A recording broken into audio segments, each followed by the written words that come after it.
What's up, everybody? How is everyone doing? I wish you guys are doing exceptionally. And today we talk about Palantir, we will talk about Reddit, we will talk about AMD, and we will mention SoFi as well, even though we have a very long video for SoFi last week because of the earning. Okay, let's take a deep dive. Let's start with Palantir. Right after the Palantir earning report, CNBC interviewed Alex Karp, CEO of Palantir, and let's see what he has to say for short sellers. Let's see right here.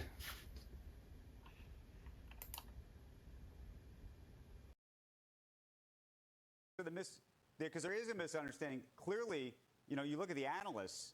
Most analysts, think that this stock is overpriced. You have people like Michael Burry out there shorting it. Everybody who's shorted this stock thus far has been on the losing end of it. And I'm trying to understand, just from if you look at sort of the growth trajectory, the sales, how much of the sales, frankly, I think actually even coming, there was a huge part coming from even existing customers, and just what the scale of this thing ultimately looks like in your mind. Okay, there are two parts. Of course, when I hear short sellers attacking what I believe is clearly the most important software company in America and therefore in the world in terms of our impact, simply to make money, and trying to call the AI revolution into question, where we have this anomalous numbers, 114, rule of 40, et cetera. It just is super triggering, because these people, they could pick on any company in the world. They have to pick on the one that actually helps people, that actually has made money for the average person, that is actually supporting our warfighters. Why do they have to go after us? And I'll tell you what, it's crazy motivating, because I'll tell you why the short sellers are constantly getting screwed by Palantir. Because every time they short us, we just are like tripling down on getting the better numbers, and part, honestly, to make them poorer. But okay, so Now let me pause here for a little bit. So Palantir, AppLovin, SoFi Technologies, Robinhood, all these great companies with wonderful business model were highly short by a lot of short sellers during 2022 and 2023 period, and even now, because a lot of the analysts still do not believe in their earning potential going forward. A lot of them are saying they are still very expensive, even though may not be in bubble state, but expensive, super expensive. Now, they are here to disrupt the world. They are here to disrupt the industry. They are specifically trying to disrupt. For example, in the case of SoFi Technologies, they are trying to disrupt the entire banking industry and the entire financial industry.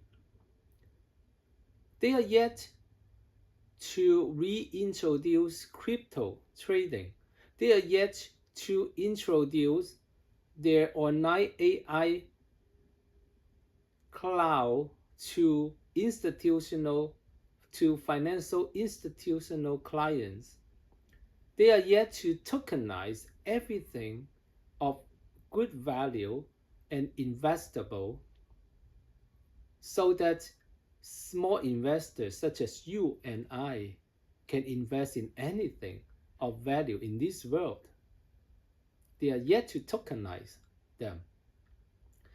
In the case of Robinhood, it's similar to SoFi. Lots of analysts were saying Robinhood high growth would be not sustainable.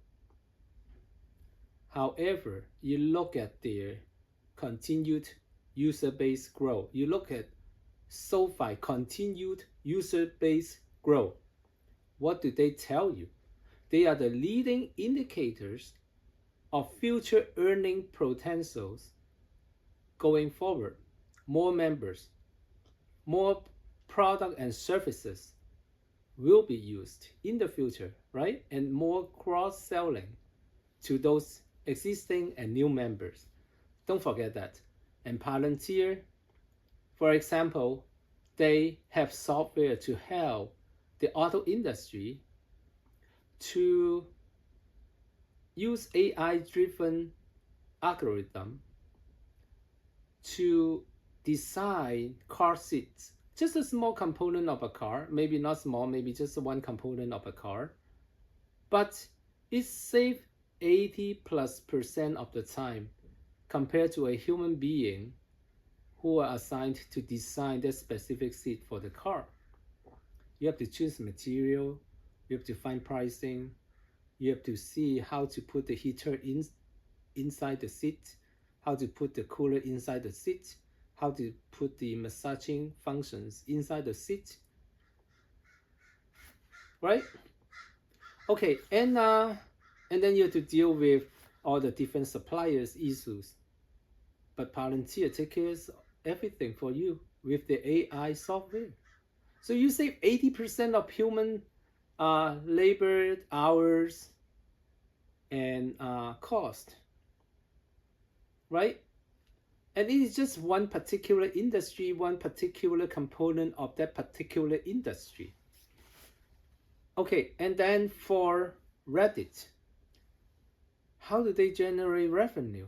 AI algorithm for the ad platform, where they are growing like a wildfire at over 60% plus. Palantir growing over 60% plus year over year. SoFi Technologies going over 35% plus year over year. One of the best financial company to do that. Robinhood, the same thing. All these four company, how can analysts miss them? Palantir $10 per share. Analysts said it was overvalued. $20 per share, it was overvalued. $50 per share, it was overvalued. And now it's $190 per share, and they are saying overvalued. Okay, anyway, right now is a little bit stretched, but is it really okay? Now let me rephrase it.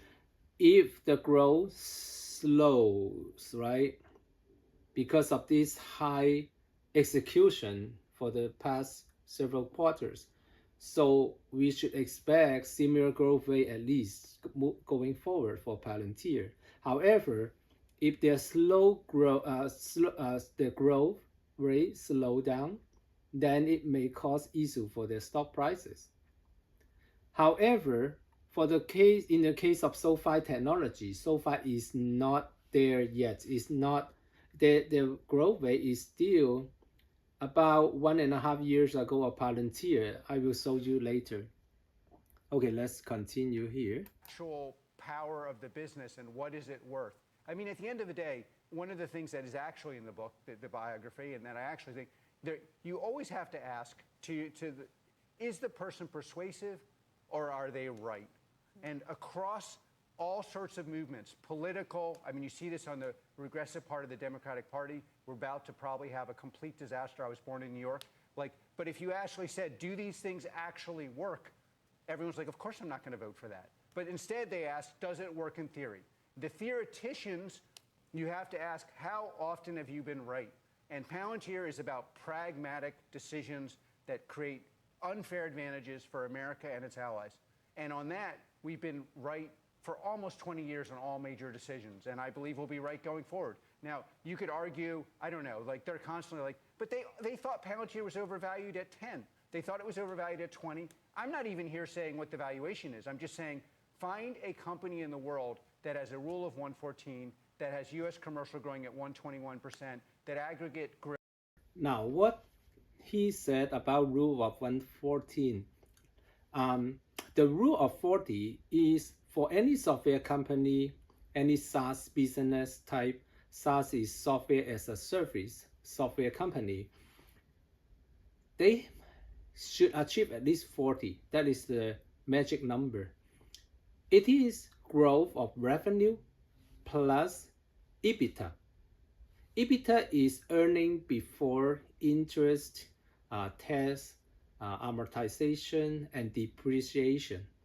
So if those two numbers are bigger than 40, venture capital firms are likely to invest in those companies. Those are the magic number. For example, if you have negative EBITDA, after tax, after appreciation, after tax, after amortization, for example, you have negative 10% margin, negative 10%, then your revenue growth has to be at least 50%. So 51%, let's say your revenue growth is 51% plus 10 negative 10 profit margin up to EBITDA, then you at least have, right, 41% growth, right? So that is the magic number. So if you have negative profit margin, is okay, as long as your revenue growth year over year is high.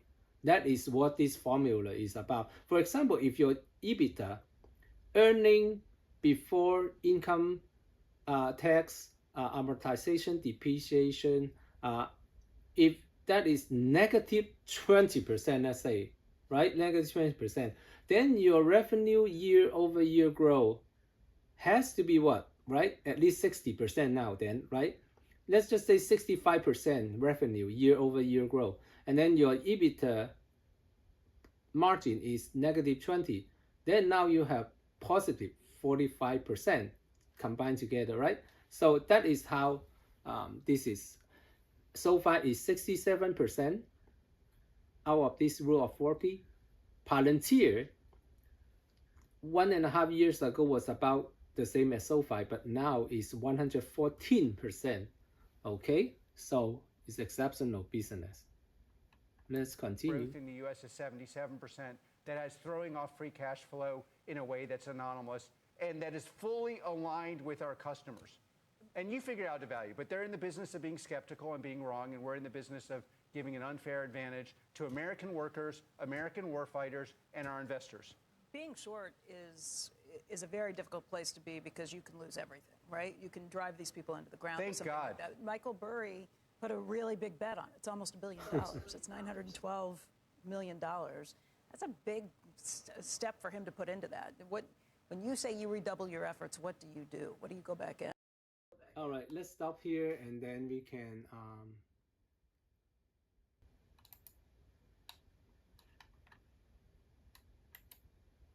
take a look at the Palantir annual revenue growth. Let's see. Total revenue growth. All right, let's talk about the recent quarterly results here. Let me set the screen ready. I'm gonna borrow Google AI a little bit because it really shortens the time for me. Last time when I did the SoFi for my video, it took almost 1.5 days. Let's see, right here. Okay, good. Now let's start with this Palantir. See, revenue 2021 was only 1.54 billion. 2022 1.91 billion. 2023 2.25 billion. It's only 16.75% increase compared to 2021. Compared to 2022. And then for 2024, revenue was 2.866 billion. It's only less than 30% increase from 2022. And SoFi right now is 36% to 40% year over year. So SoFi is about 1 year ago of Palantir. And Palantir now is over 68% combined, all the category combined. Palantir is 63 or 68. Oh, 63 right here. 63% increase year over year, which is wonderful. How many business can grow 63% year over year? Even 30% is amazing. For example, Amazon is 18% year over year, and Costco is only 9%, and sometimes it's only 6% growth year over year for Costco. But then if you look at Costco, the price, share price history, in the early or the mid 2000s, it was only $25 to $30 per share, and now Costco is almost $1,000 per share, right? So over time it grows, but then on average, annualized year-over-year growth, revenue growth for Costco is only about 7 to 9%. And SoFi Technology is 30 to 40%.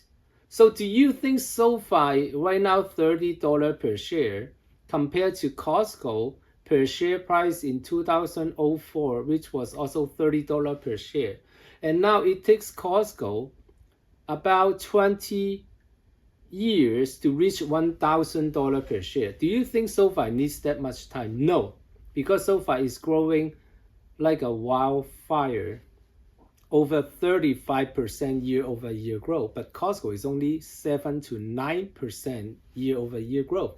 So it will take SoFi maybe only 8 years, 9 years to reach $1,000 per share. It could. I'm not saying it will. Nothing is of 100% certainty. We are talking about events that will happen in future time. Unless you bring me somebody who really exactly have the oracle, have the crystal ball, and can tell what's gonna happen exactly 5 years from now, 10 years from now, 20 years from now, right? So even the analysts are taking their guess, but the analysts are so rooted, R-O-O-T-E-D, in their old business model, in their old way of doing things, in their old way of evaluating company, that they have been missing lots and lots of great growth company.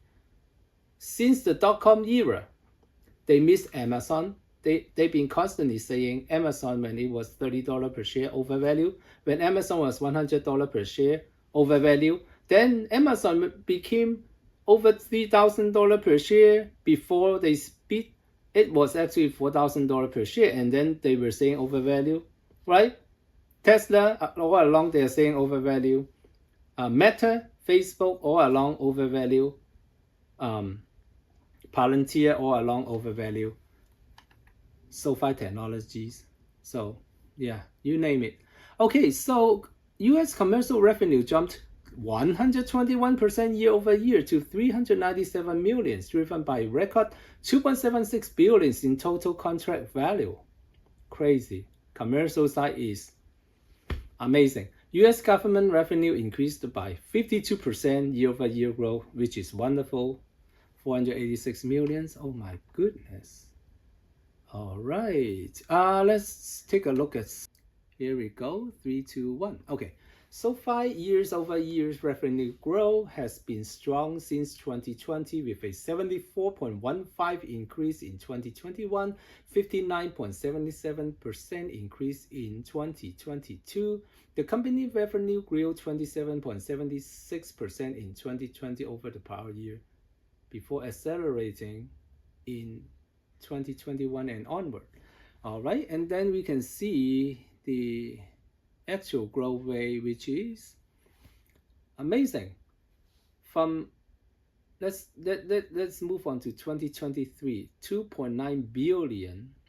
It's kind of like Palantir 1 year ago. See, 2.9 billion. Remember 2024, Palantir had about the same 2.7 or 2.8 billion revenue.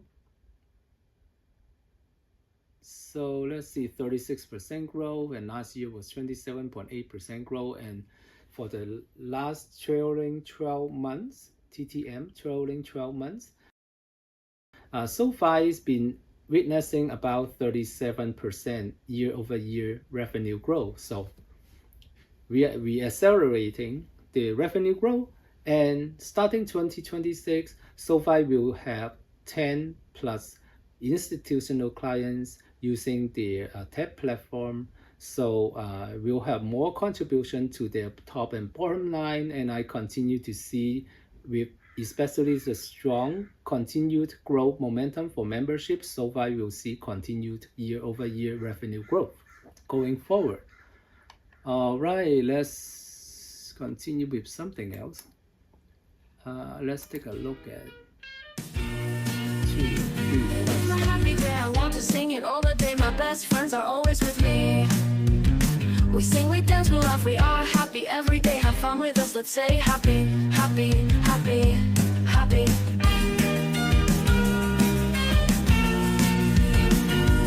Happy.